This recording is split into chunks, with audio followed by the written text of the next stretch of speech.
अमेरिकेत अनधिकृतपणे राहणाऱ्या भारतीयांना परत पाठवण्यास आता सुरुवात झालेली आहे। राष्ट्राध्यक्ष डोनाल्ड ट्रम्प सत्तेवर येताच अमेरिकेत अनधिकृतपणे राहणाऱ्यांविरोधात कठोर धोरण आखण्यात आलंय। 205 भारतीयांना घेऊन पहिलं विमान अमेरिकेतून निघाल्याचं वृत्त समोर येत आहे। टेक्सासमधून भारतीयांना घेऊन पहिलं विमान अमेरिकेतून निघाल्याची माहिती माध्यमांनी दिलेली आहे। अमेरिकेत 7 लाखांवर भारतीय अनधिकृतपणे राहत असल्याचाही अंदाज वर्तवण्यात आलाय।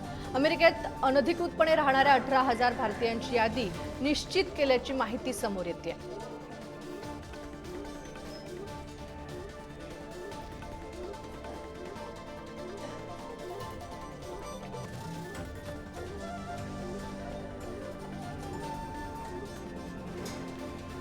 तर आपल्यासोबत special correspondent Anil Takalkar sir आपल्यासोबत जोडले गेलेले आहेत।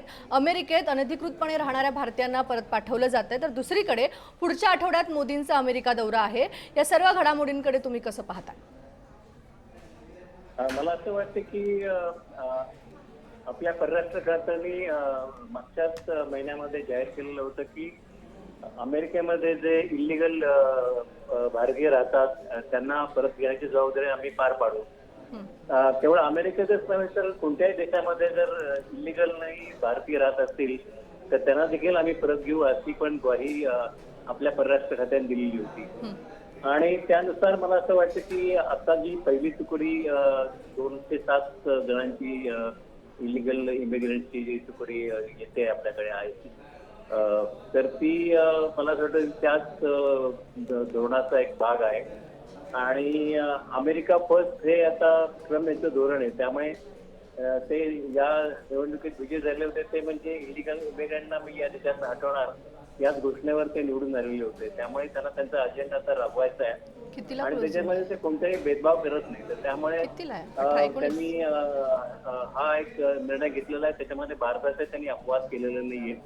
आणि मला असं वाटतं की नरेंद्र मोदीजी या 12 फेब्रुवारीला अमेरिकेला भेट देणार आहे, त्यावेळेला ट्रम्प आणि त्यांची भेट होईल त्यापूर्वी एक पोषक वातावरण तयार व्हावं असा देखील प्रयत्न आहे।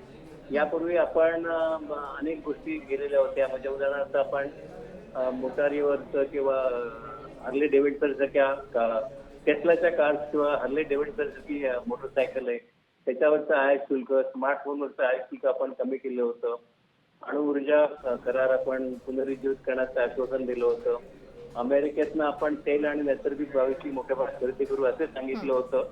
आणि हे पण आश्वासन आपण दिलेलं होतं की आम्ही तिथले जे इलिगल इमिग्रंट्स आहेत त्यांना परत घेऊ। त्या आश्वासनाची पूर्ती केली जात आहेत आणि मला असं वाटतं की मोदी आणि ट्रम्प यांच्या भेटीमध्ये या संबंधामध्ये आणखी चर्चा होईल अशी अपेक्षा आहे। नक्कीच अनिल सर, धन्यवाद तुम्ही दिले या माहितीसाठी। तर ट्रम्प सत्तेवर येताच आता अमेरिकेत कठोर अंमलबजावणी होताना आपण बघतोय।